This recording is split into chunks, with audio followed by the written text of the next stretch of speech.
Hello. We got sidetracked with the pre-ramble. We were having a good conversation over there. We're talking about were. AI. You guys can be a part of that conversation. If you would like to join, there's a join button at the bottom there. You can join. You get access to the pre-ramble, which is about 30 minutes before the stream. You get a week early access to the videos that we put out. And then also you get members-only streams, or members-only shorts. You can do that by hitting the button below. Hello. But good evening. Welcome back for Ramblestream number 115. If you're new to the Ramblestream, welcome. If you're an old hand, you know the drill. We're always excited to see new folks, though, new names in the chat.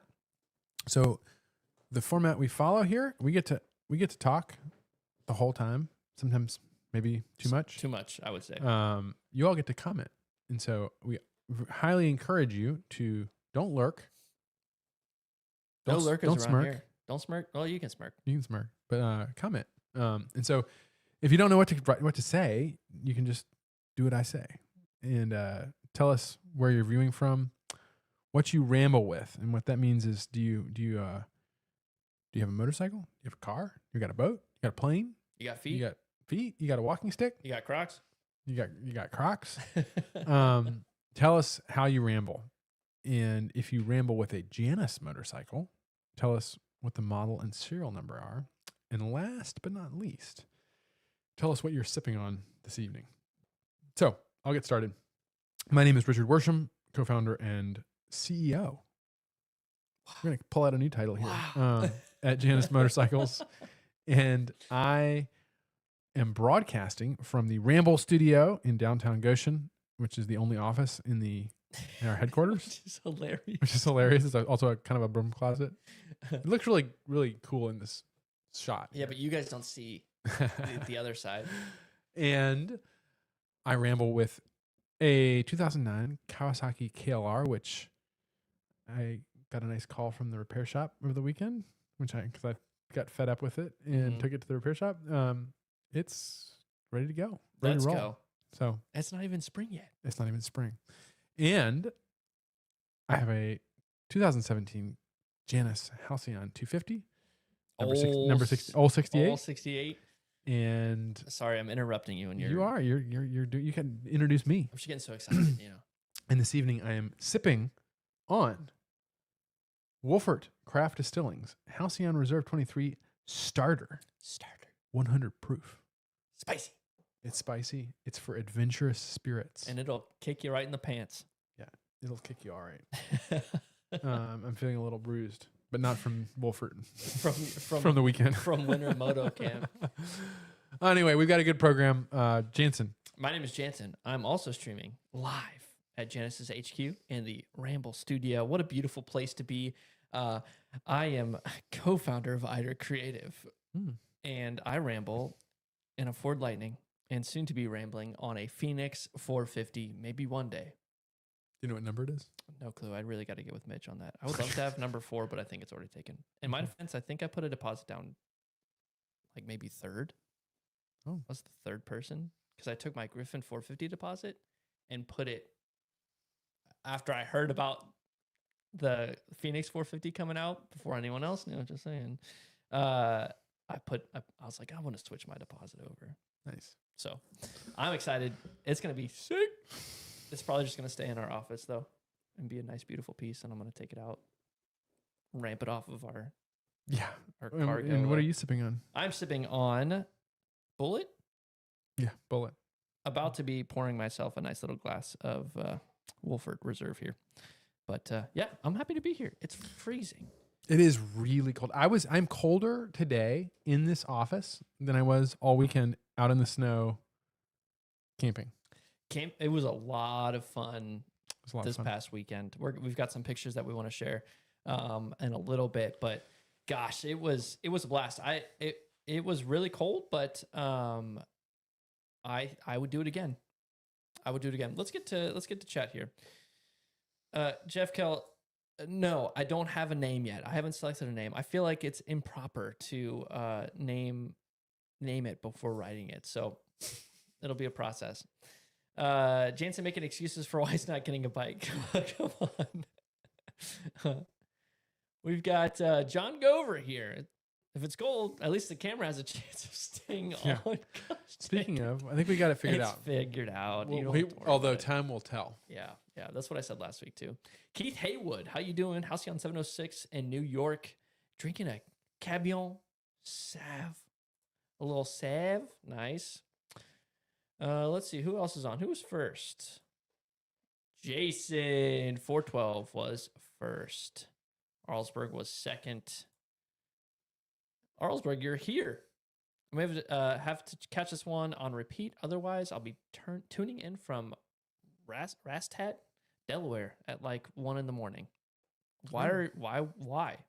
Is my question. Semtech is fourth. We've got people coming in from all over. Jeff Kelly had Calliope ready for 30 years. That name. That's impressive. I would love to hear your process behind that name. I haven't felt like, I need to name the Phoenix 450 this. I haven't felt that yet. Listen, it's all you. Aiken Ranch, Placerville, California. Soon to ramble on H450 number 439, prime number for the math geeks. Water bottled at the source, Mount Olacha. Nice. Hey, I don't recognize that name. Do you recognize that name? That's awesome. I do a little Maybe? bit, Okay. Well, my apologies if not, but welcome. It's good to have you on the Ramblestream. Yes. We've got Dwayne Border. Evening, gents. Just got out of a meeting. Hope all is well. Welcome to the stream. Good to see you. Racing the Sun, Felix Brothers, Halcyon 450 number 120 and 121. Cheers. Good to see y'all. Sorry y'all couldn't make it up to Winter Moto Camp.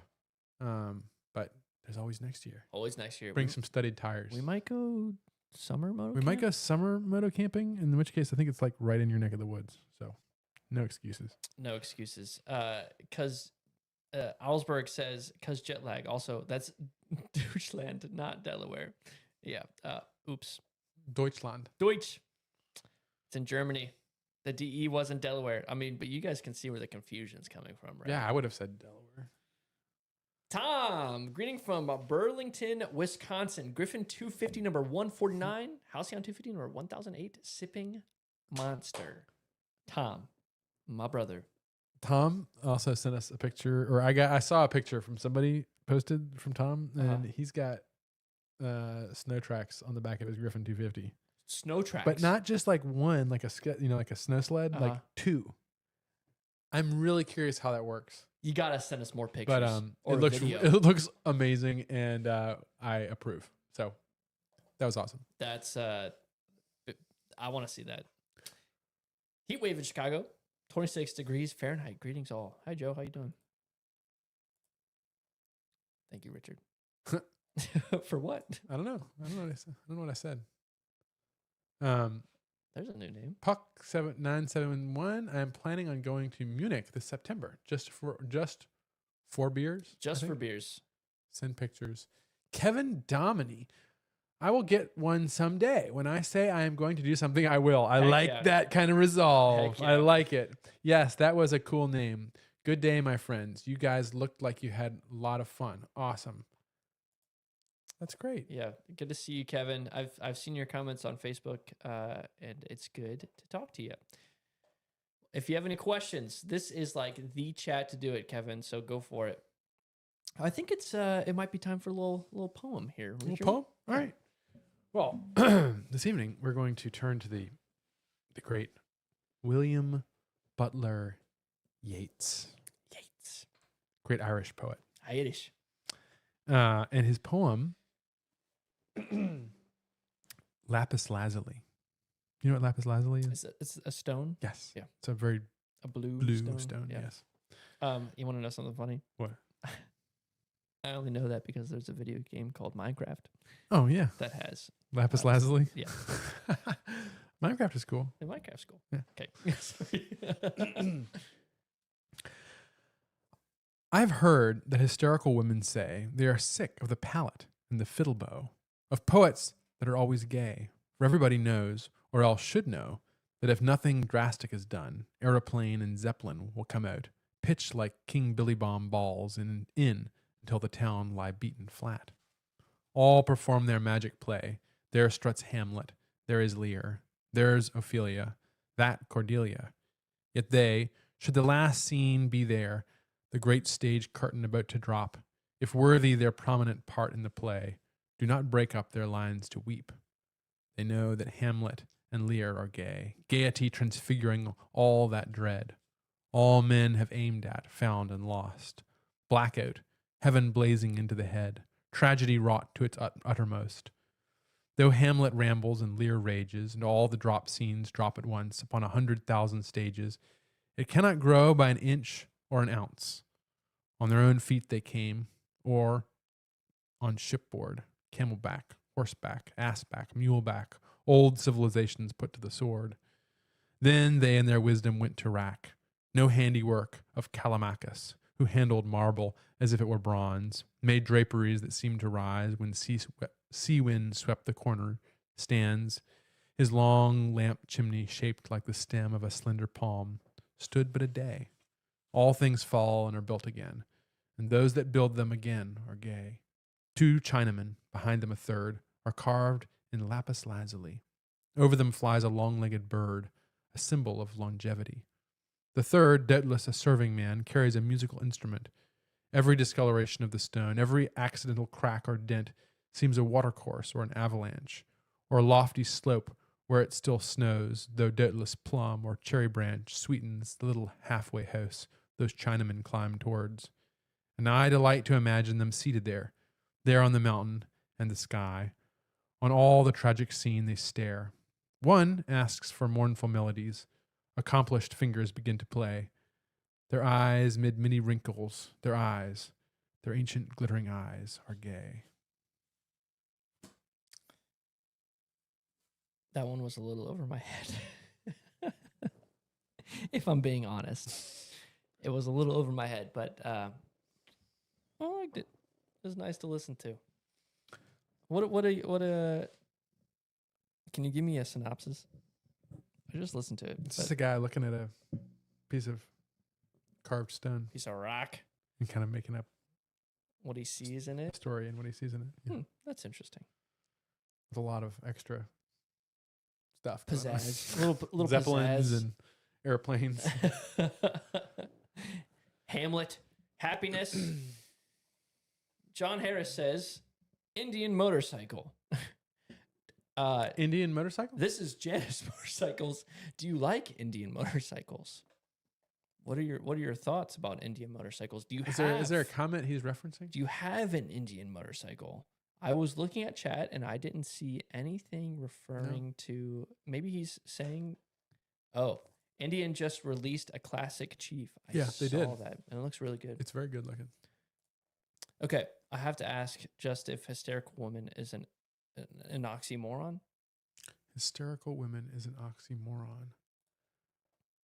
I mean, it could be. I don't know what you're referencing to, Janus McRider, but maybe. 72 and sunny here. Again, Rancho Cucamonga. Like, gotta love it. Gotta love it. What Indian made by a snowmobile company? It was Polaris. Is that what you're referring to, old school? Yes, Indian made by a snowmobile company. It was until just today they announced their new CEO. Really? Who's really cool. Mike Kennedy is the new CEO of Indian. But yeah, they were acquired by a private equity company that's pretty cool. They really seem like they're putting. Sometimes when you hear that kind of story, you're a little worried about the future. Yeah. But they really seem like they're investing in the long-term success of Indian in a way that I think Indian has suffered by being built by a company that makes snowmobiles. Right. And jet skis and all kinds of other stuff. Right. Side by sides. I mean, I want a side by side, but yeah, that Chief, what is it called? The Chief Classic. Classic. I mean, I think our fender skirts are a little bit. I think so too. I mean, are theirs? They're pretty good. I don't know. The poem, Jansen. Hello. I know you were referencing the poem, Janus McRider, but in what way are you saying that women and hysterical are oxymorons? Not so true. Indian was bought out by Polaris. It was prior Kings Mountain Indian Basin. We got a lot of comments coming through that I'm glad you guys are all talking to each other. It's great. I feel like on a real note that we've in an effort of y'all have really built a community here that kind of talk to each other and have a good time in chat. And I think it's really cool that sometimes we can just be yammering on and you guys are yammering on. It's absolutely. like going to a party and everyone's talking about different things. It's great. But I think it might be time, Richard, for a fan favorite segment called Janus Featured Builds. Brought to us by Mitch McLean. Mitch McLean. Thank you, Mitch, for these beautiful motorcycles that you are about to see. Up first, we've got Kirk. This is his Halcyon 450. It's number 419. Now, Richard, do you have a guess? Well, I see lots of cool things on this bike. Some of them which we're going to be talking about tonight. Ooh, I see what you're referring to. Black frame. So I'm going to guess that this is going to be a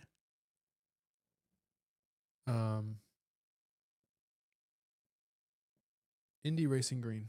I was going to say vintage red. Nice. Good choices. Good choices. We No, got our oil tank. no, I'm going to take it back. Oh. Take it back. OD green. OD green. Okay. OD green. We got a nice shot from the back of a Halcyon without the rear suspension installed. Let's keep going. Oil cap. Rear transom. I want to kind of blow installed. through these here. Yeah, you're good. Verticals. Horizontal. Forks. Shocks. Top plate. Look at that. Look at that. Rear shocks installed. Ooh, both Cream. wrong. Cream. That is the color of 68. Although 68 does not have double pinstripe. No double pin. Are they both gold? They are both gold. It's very nice. That looks real nice. Look at those hand-formed fenders. Good grief. Look at that. You can just see the paint, how it's on top of the powder coat. You can like You see just the ledge feel it. almost. Yeah, it's so cool. Look at how it And tapers. it tapers into things, but there's like tiny imperfections. So good. It's perfect. So good. There's your 450 engine. Halcyon logo. Airbox. And Ooh. Whoa, what? Huh. I've Paint. never seen the rear rack frame matched. Huh. It's a very interesting choice. That is unique. It kind of blends in a little bit, Yeah. I guess. So anyway, we've got a really nicely loaded up Halcyon 450 wheel pinstripe, fishtail exhausts, double pinstripe, headlight visor, sprung pillion seat, saddlebags, and saddle brown leather. So well done. Well done. Beautiful. That's body. a good looking motorcycle. Number 419. 419. Kirk, great job, man. Up next, we've got Christopher and his Halcyon 250, number 1256. Richard. You want me to guess the color? I'm gonna go with black. Black. I'm gonna go with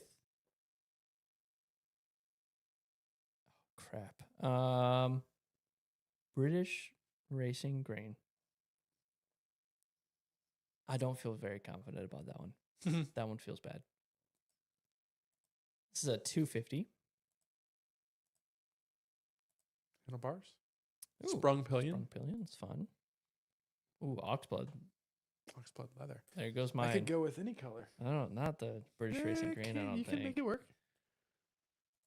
Depends on the pinstripe color, I think. Here we go. Oh, nice. Tie downs. Beautiful. There's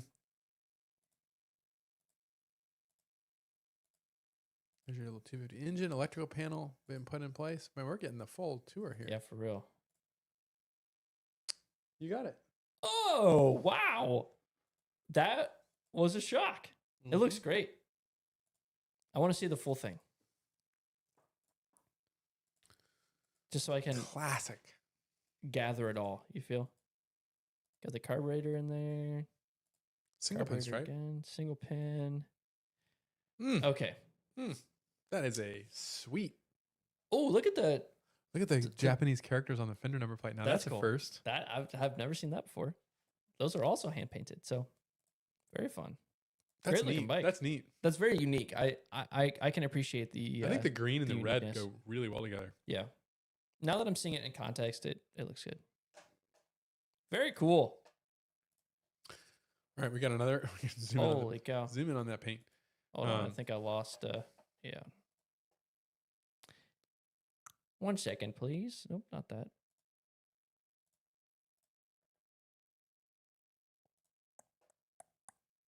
Up next, we've got, slowly but surely, Ryan. This is his Halcyon 250. This is number 1258.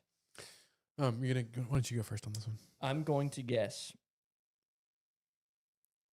Maze. I'm gonna go with Charlevoix blue. Okay. 2 very unique colors.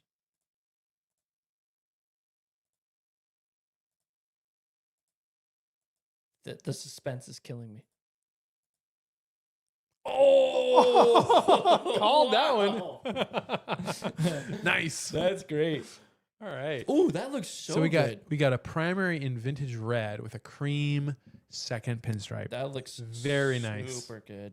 Contrast. Look at that. Wow. I Oh, was like kind of going like just very wild on that color. You impressed. crushed it. We got a stencil picture here. Mm-hmm. Don't normally get those. No, we don't usually get that. And this is an old-fashioned logo. That looks great. The old matches the primary pinstripe. Oh, look at that cap. That looks really good. I like this one a lot. That's super sharp. Wheel pinstripe in cream to go with the second pinstripe. Uh-huh. Brushed exhaust. Oof. Okay, and wait, hold on. We have a Charlevoix blue book rack. That's the second time we've seen something of similar. Go back to the other album, like, because there was a black one on it earlier. Is it just a placeholder? Maybe It must have been a placeholder. That's funny. That is funny. All right, well there you go. Good job, Ryan. Like it. Great looking bike, Ryan. Fishtail exhausts. Ooh, highlights. Highlights. Are those are cream, yeah. It's our cream, yeah. That's a great looking Very bike. That's the nice. last picture here. That has been Janus's featured builds. Thank you, Mitch, for sending those over. Those are some of Mitch's favorite builds that have been coming through the shop lately. And I agree. All of them have been money. Yeah. So good. Let's head to the comments here real quick. Aiken Ranch says, great color choices today. Yeah. Yeah, they are. They're very good. Very nice highlight. We've got Bill Maxey here in Tallahassee, Florida. Hey, Bill. Oh, so Bill Maxey is Dweed. It's all coming together. I didn't make that connection. Okay. I got an email from Bill recently. That's good to see you. Tallahassee, Florida, just got finished a ribeye. Ooh, mashed nice. potatoes and a bowl of ice cream. Oh my gosh. 74 years old. Happy birthday. Many years to you, my friend. That's Happy great. birthday. That's awesome. Jeff Kell likes the highlights. Keith Haywood's on. Happy birthday. Oh my gosh. Hey, Confetti, can you snipe that guy in the Twitch chat, please? Thank you. Jeff Kell says, happy birthday. And Bean Station is quaffing a witty monkey again. I don't know what that means. I don't either. What else we got going on here? We got lots of comments. Yeah, tons of comments. Jansen, in racing green pinstripe on a Brit racing green. That would be crazy. I don't think you'd be able to tell any difference on those two that would be pinstripes. wild. Do you think you could? That'd be wild. You would be able to tell that. I mean, I've seen green on green, but it's like black on black. But you'd be able to see it's there, but I don't know about the difference in color. Barely. Mark Galstel? Yeah. Hello again. Hello again. Hey, Mark. Welcome. I recognize that name. How you doing, Mark? Lots of people liking the colors of the bikes. The smell of a new bike, says Old School. Ain't that the truth? What does a new bike smell like to you, Old School? I'm curious to get your thoughts. All right. What do we want to do announcements now, or do we want to do a thing? Let's do a thing. Let's do a thing. You want to do announcements after that? Let's do announcements after that. Yeah. Okay. This evening, I figured we'd do a little tour of some Janus motorcycles. You may have in the featured builds seen one of these. There was an Easter egg, if you will. Easter egg. No. We have. I don't know if we've actually really talked about these, but we have new foot pegs, and I'm going to show you the new foot pegs. They were in some of those pictures. So, awesome. Do we have our Yep. our camera ready? All right. So check this out. We got it to work. If I can actually line it up, but this is the new. It's really kind of hard really hard to figure out which way I'm going. This way. There it is. There it is. So these are new 450 foot pegs.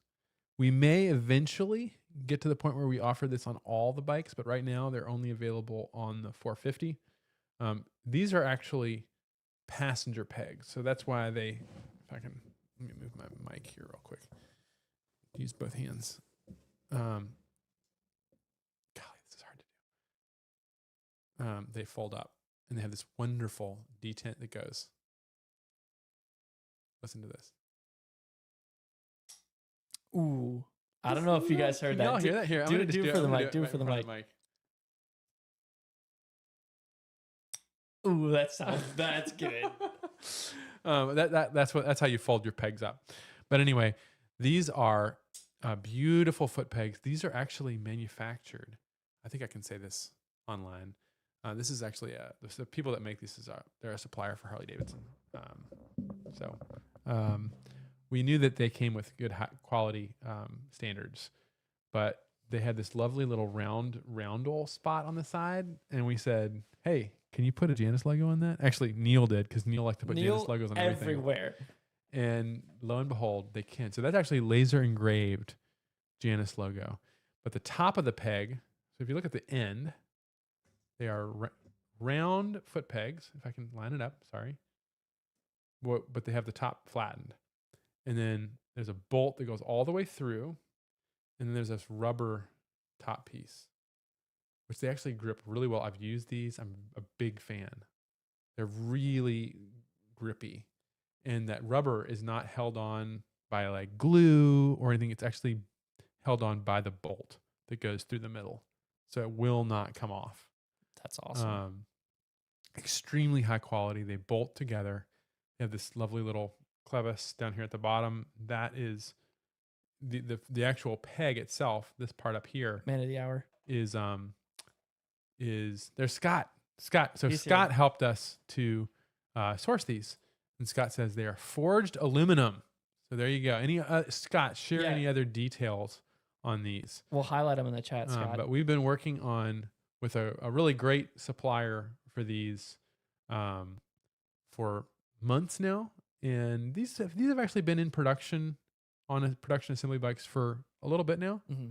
But this is just one of the many, many projects that Scott has been working on with us over the last over a year now. So very, very excited. These are something that you would also be able to maintain over a long period of time, because they come apart, you can service them, and they're heavy duty.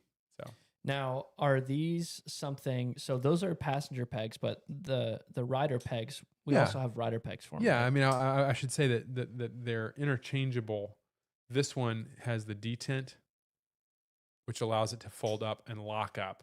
Now your rider pegs, they're able to fold up, but they don't lock up. They just fold up so if you corner really, really hard, they'll fold up out of the way for you. Yes, these are of course available as the rider peg and the passenger peg. And then would these fit, say a customer has a 450 already, would these fit on an older 450, or would they have to be retrofitted? I believe they do. And now my third question, are these available for sale on janusmotorcycles.com? That is actually a great question. And I think that you just give us a call. Yeah. If they're not listed on the site. We're working on listing all the these various pieces that as an aftermarket add-on as well. We are not doing a giveaway of any pegs. We're not doing a peg giveaway. That's a great idea though.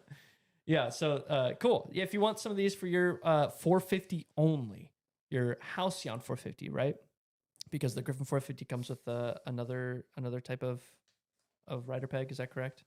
What's the that? Griffin 450 comes with a different type of rider peg. The Griffin 450 comes with a steel serrated pegs that are for clearing mud, and they're more an off-road peg.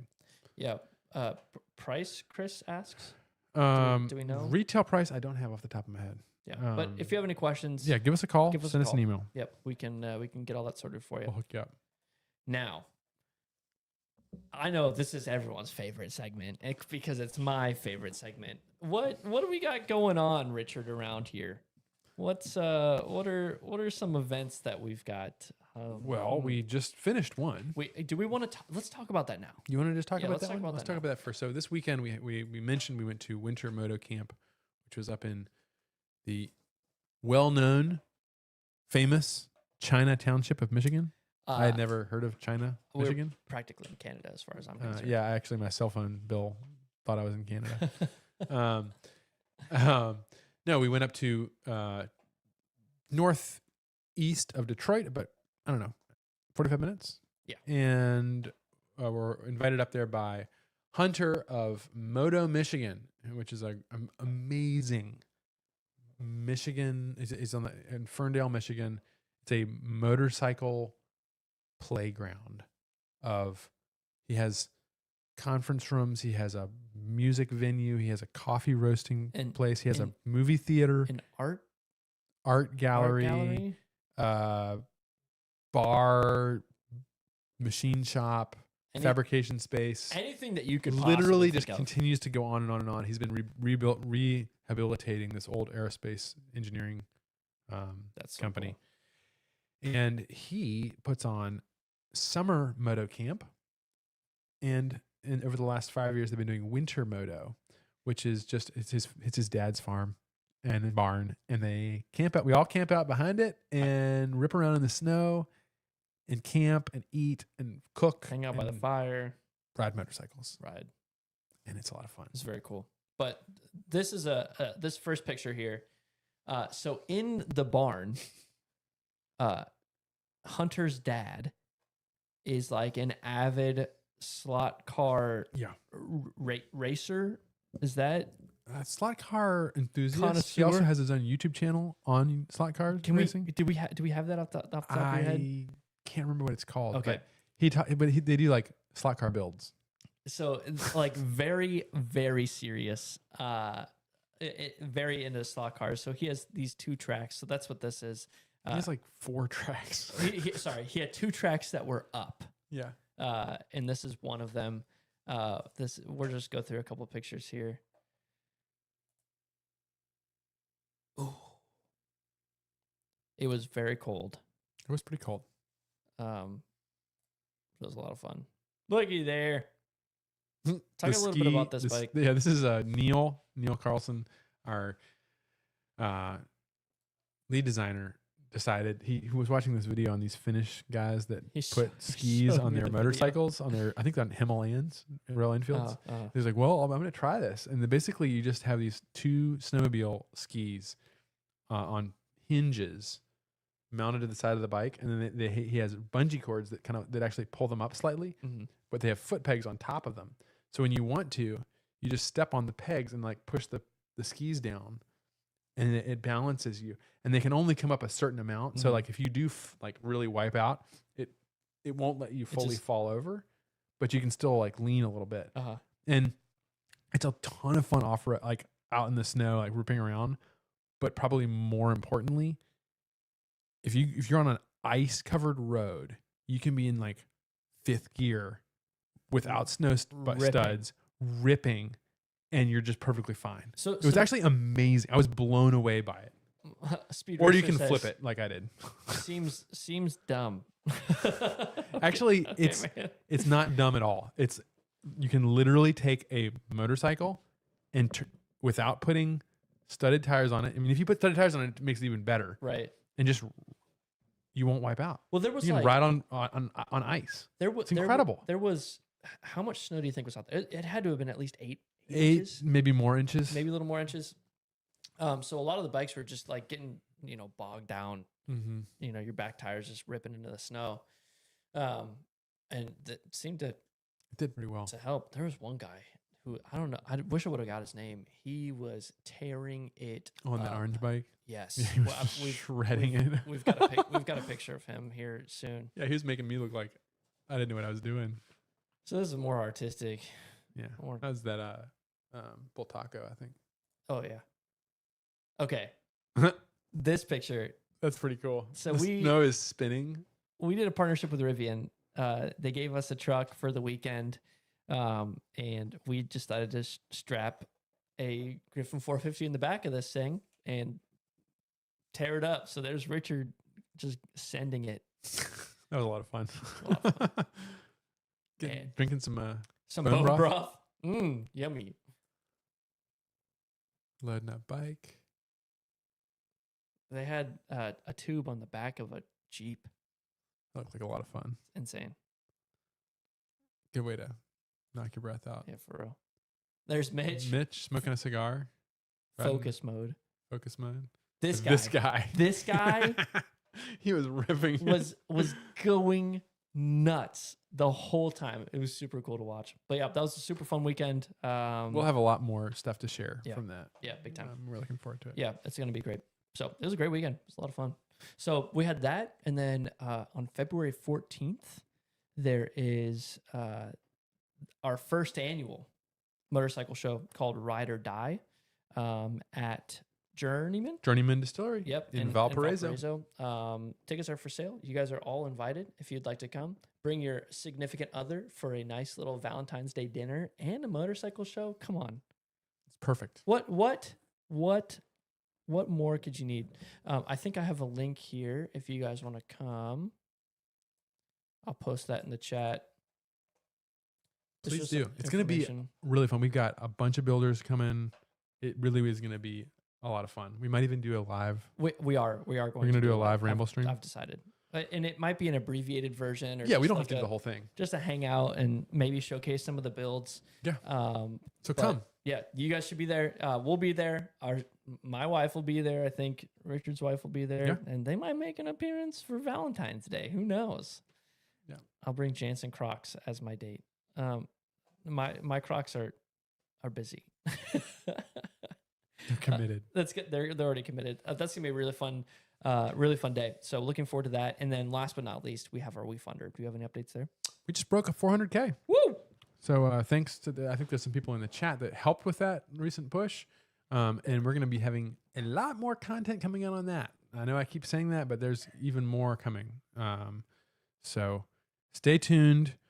We're excited. Our goal with the WeFunder campaign is to be wrapping that up by the end of March. So we want to finish out our $1 million by that point. So we're putting a lot of effort and energy into that. If the best thing right now that you all can do is follow us on WeFunder. So if you are a Janus investor on WeFunder, get on the platform, make sure that you're actually following Janus Motorcycles, and then share something about your investment with other people. Like say, hey, this is something I'm doing, because that will help us to get in front of more people. Yeah. And we would really appreciate that. Yeah. There's that.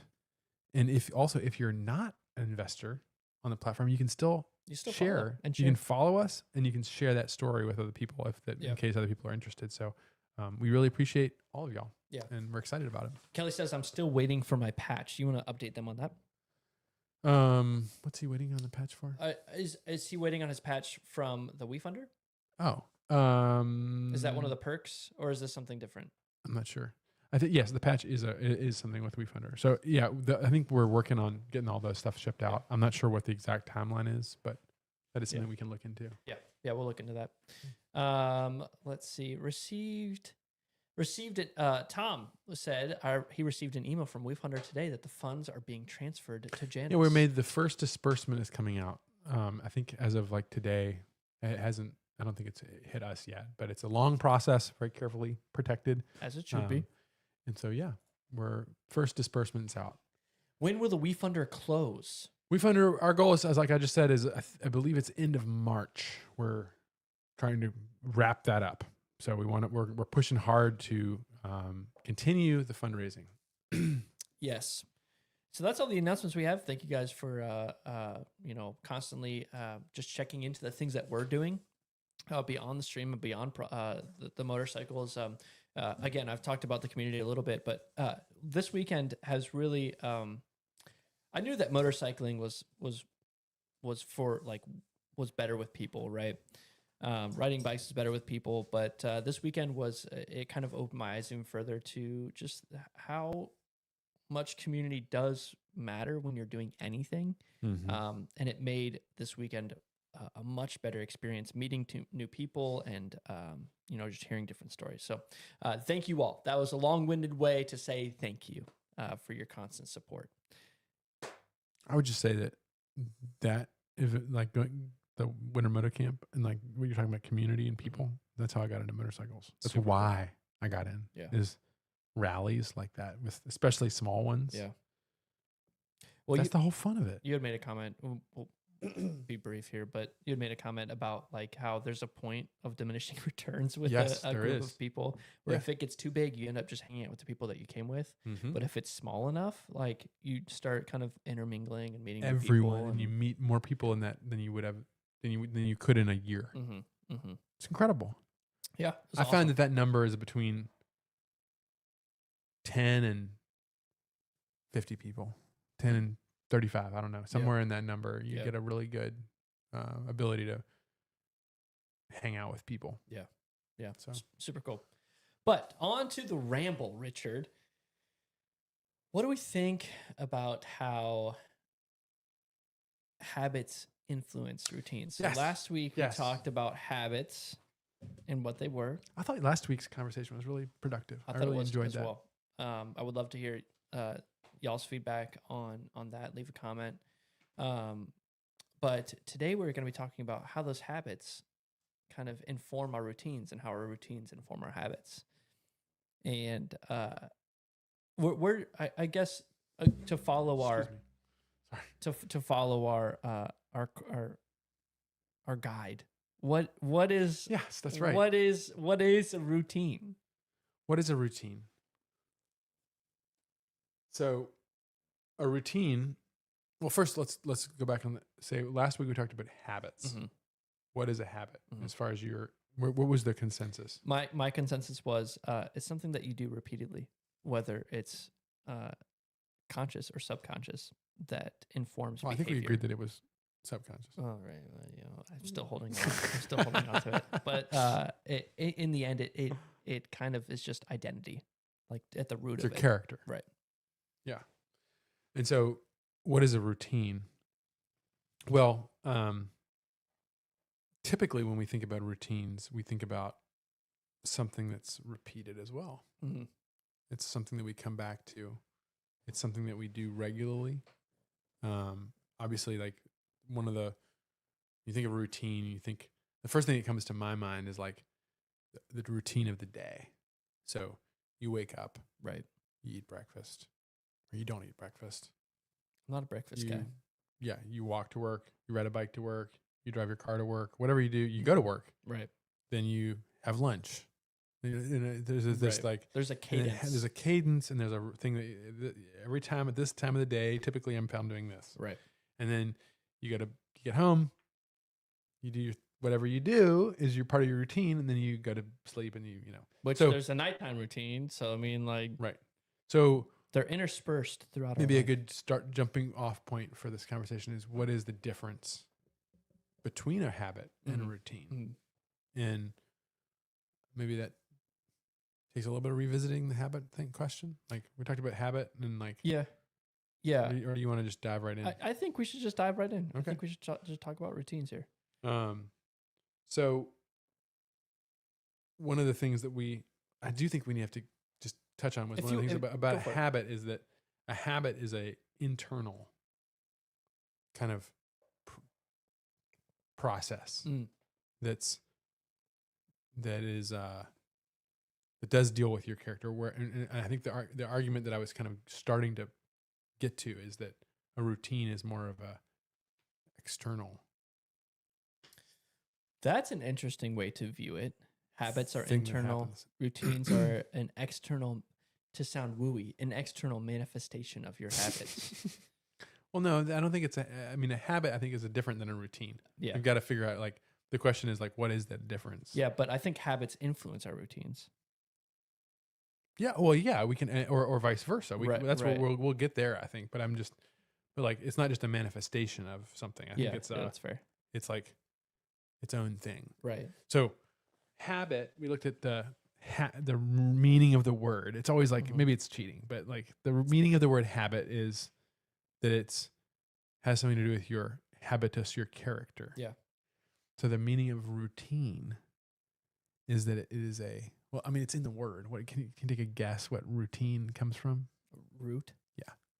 Yes. But the interesting thing about the word is that it's actually, it's a way made passable by repetition. So it's like a path that's been, It's worn into the countryside, or like through the bracken. Yeah. Well, you know what I mean? I think of like, like mountain goats have like very like rutted paths up mountains, and you can't really. It's hard.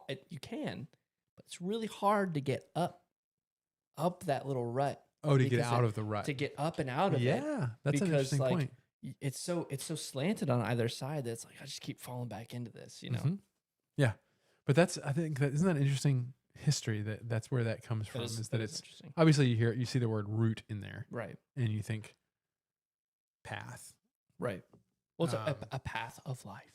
It is. I think it is, but it's a path that's been made by just doing it over and over and over again. Yeah, that's where it gets interesting. Right. I think that's the key in it. Is it's not necessarily a routine unless it's repeated. Right.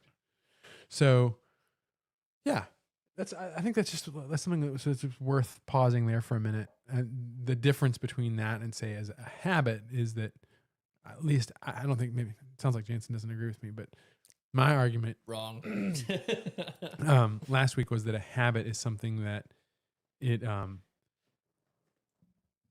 is internal, and it is something that it's just something you do. And if you do something enough, it becomes a habit, and then that habit becomes who you are. Yeah. And I think that if you want to contrast that with a routine is something that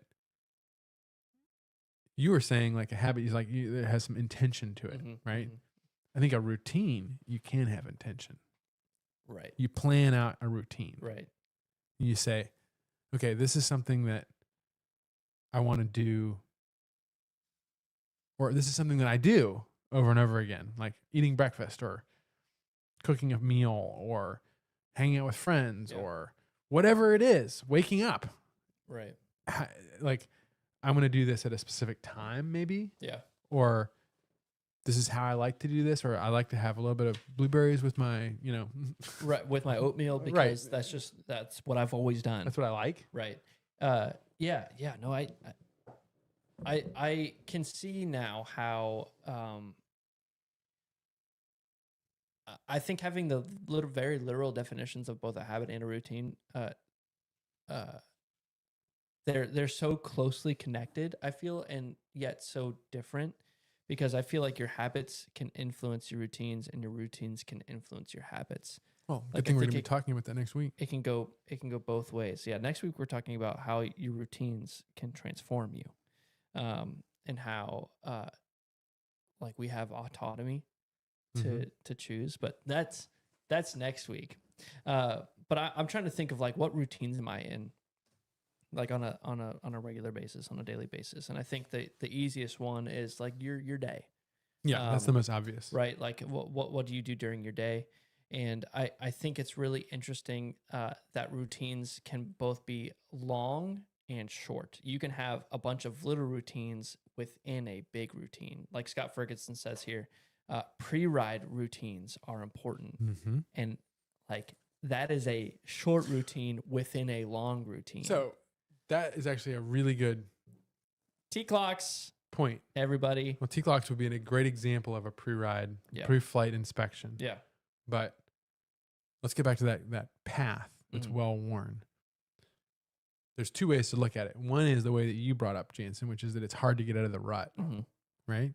The other way of looking at it is if there's a mountain in front of you and there's like no path, you have to figure that out to climb that mountain. Yeah. Or if there's a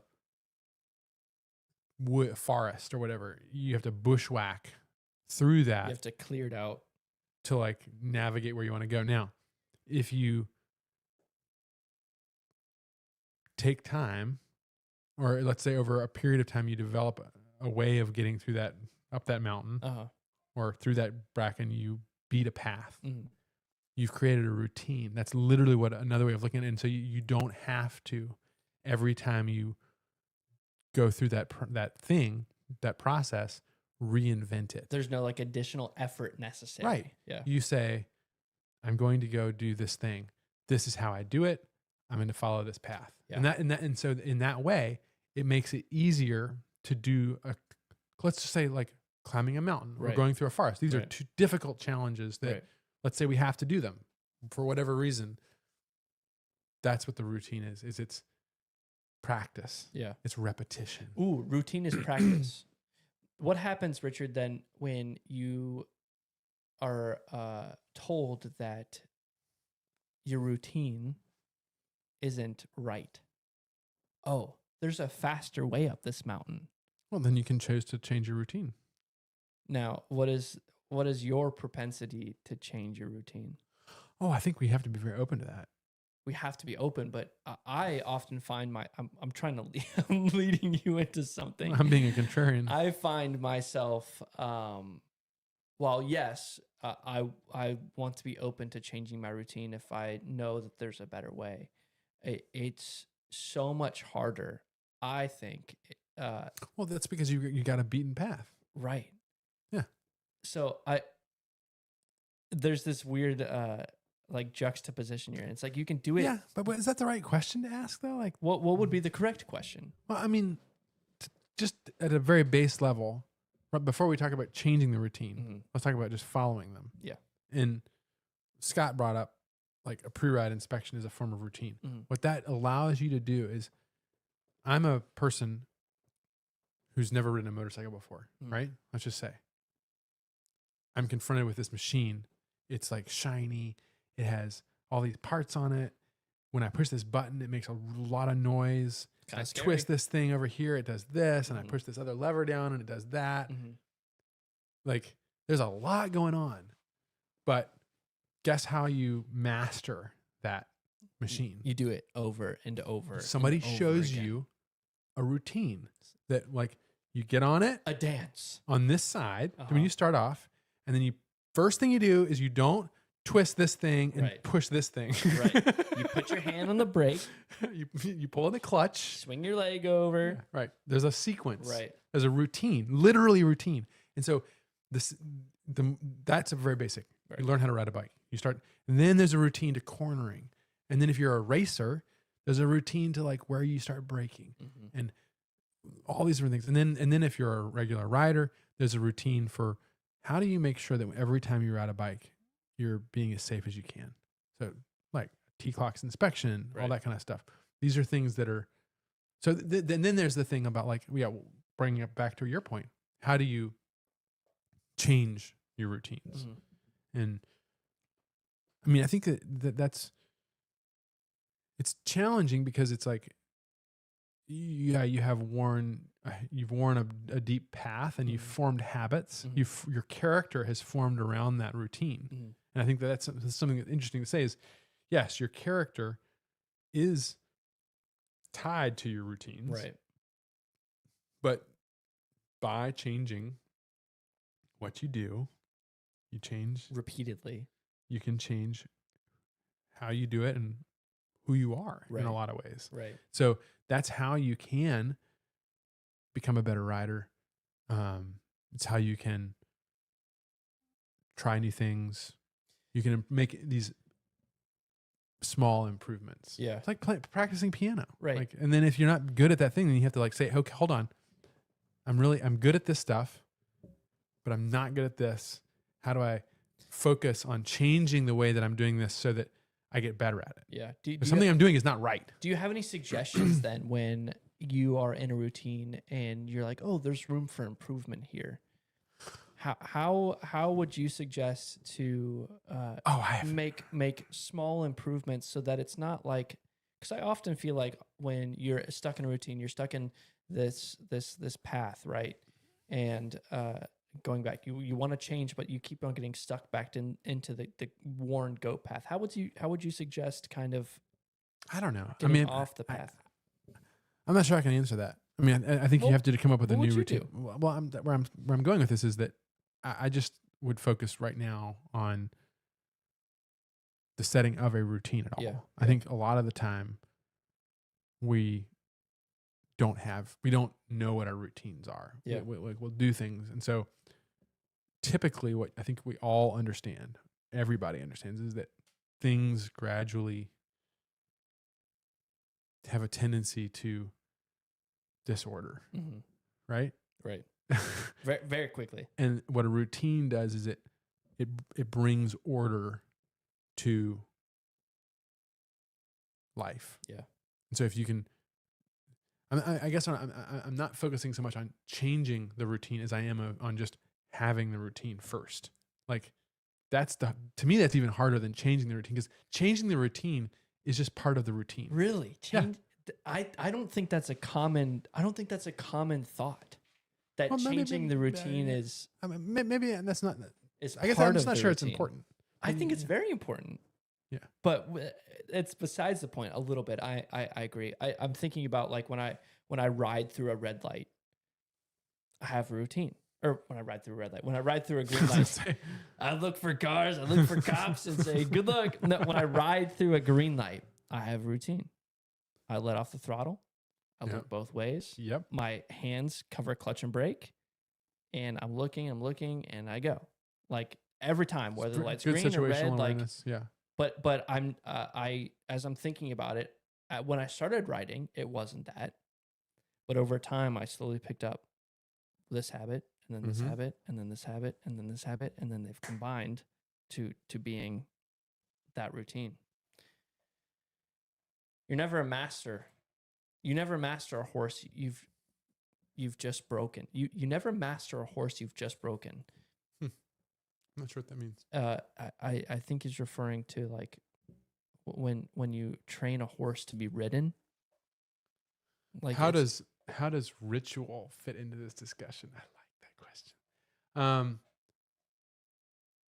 I think that gets significantly past the conversation. I don't think they seem the same to me, to be honest. Like, you think they do or they don't? I don't think I know. Like ritual and routine feel similar.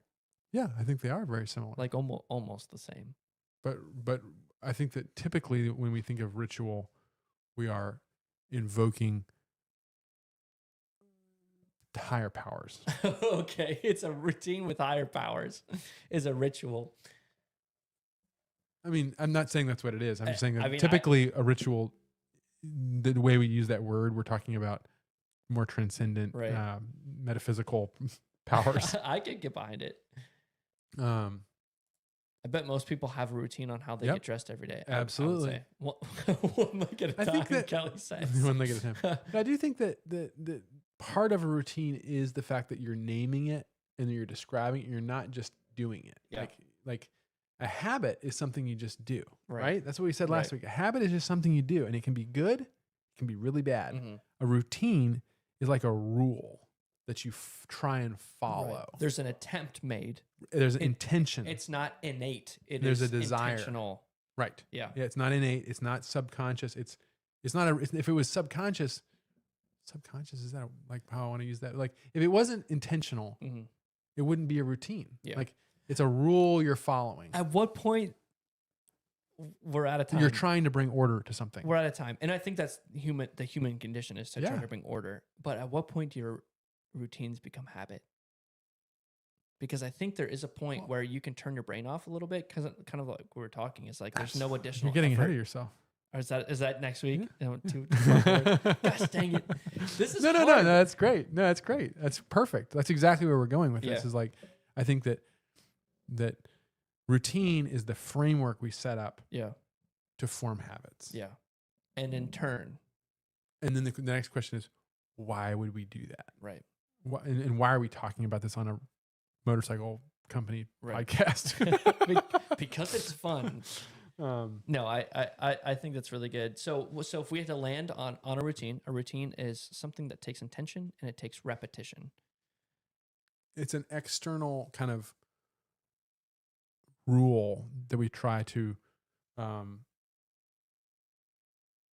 it's like a schedule. It's a thing that we do repeatedly. Yeah. Over and over again. It's a sequence. Yeah. That we aspire to. Yeah. And sometimes we don't necessarily fit it, but it does. I think that the important thing, like what is it and how does it fit? The how does it fit part of the routine is it allows us to do the things that we, for whatever reason, which we can talk about later, enjoy. So let's say it's fly fishing or sailing or motorcycling or walking or driving or race car driving or writing a novel or whatever, painting a picture, listening to music, whatever it is. These things that we enjoy doing. When you first encounter those things, you have no idea how to even put one foot in front of the other. Yeah, you're so focused on the individual tasks that it's hard or just to the think about. Overall confusion that you're in, or like living a day in life. Like imagine you're a baby and encountering a day in your life. Crazy. Like they have no routine. That's insane. They don't know how, so they're just like completely. Everything that's how we new. would be without routines. Yeah, everything would be new all the time, and so a routine means that you're able to repeat something. The next time you go to it, you go, oh, this is how I do this. I put this foot first, this foot, and then I do this, and then you keep adding on to that, and then like a parent, you remember like, I don't know, you've done this with your boys yet, where you like give them a task, and then they can do it, and then they get good at doing a task, and then you say, okay, now go to the kitchen, get a glass of water, and remember to close the and like. That's a really big jump. We just had a JR, my oldest. He's 3. He's almost 4. Takes things to the trash all day. He cleans up after himself during dinner all day. Like one thing. The second that we ask him, "Hey JR, can you clean up your dinner? Yep. Go put the food that's left over on your plate, put it in the trash, and then put your plate into the sink." It's like all hell breaks loose. He's like, "What do I even do anymore?" Yeah, exactly. Yeah. That's like the human being encountering a routine. Yeah. And so it just allows us to pursue all these things. And I think like when it comes to like owning a gun and like maintaining that, like cleaning it afterwards, that's my favorite part. Unless it's a Glock, then you don't have to. Then you don't have to, right? But like, or you're like, the one I love is like sharpening things, axes, knives, whatever. Like there's like a way you do it, and there's debates on the best way to do it. Like there is no one routine for sharpening, right? So you have to really know about it. Right. Fly tying. There's like, if you've ever tied a fly, Never. like there each one has a very particular recipe, and you have to do it in exactly this way or it doesn't work. And any kind of pursuit like that, invariably there's a routine. And the fact that the more complex, like if you're a pilot, let's say, you have some very complex routines. Very strict routines as well. But they also, those routines permit excellence. And excellence allows you to enter into the flow state. It also just means you're living life. The pursuit of excellence. But yeah, a routine. That's a great point. Like a routine allows you to take something that's quite difficult and make it easy you can get into that moment where you're just like managing stuff flowing. Yeah. That's a good point. Yeah. Jansen, a Glock called fanboy. style. Crocs make sense now. LOL. Is that a Glock fanboy? Crocs? Yeah. Come on, man. Yep. Plastic. When I taught a horse to drive, I was told it didn't do anything correctly. When I taught a horse to drive. Huh. Because it doesn't know. It doesn't know what to do. It doesn't know what the bit's like in its mouth. So I think I'm understanding this now. Motorcycling is routine, but new motorcycles is a habit, right? So I think I understand. What does he say? Motorcycling is a routine, but buying new motorcycles. That is correct. Whatever you want to tell yourself. That is correct. Whatever you want to tell your wife. I think another Griffin 450. Wait, do you have a Griffin 4? I don't think you have a Griffin 450. Does he? I can't remember what he has. I can't remember what models you have, but I think another one's on the list. I think soon.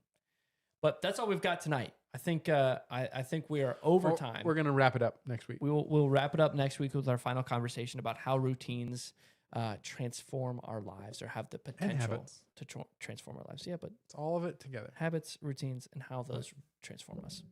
Great. Into the person that we Why do we want to be. bother? Why do we even bother? So we'll see you next week for episode number 116.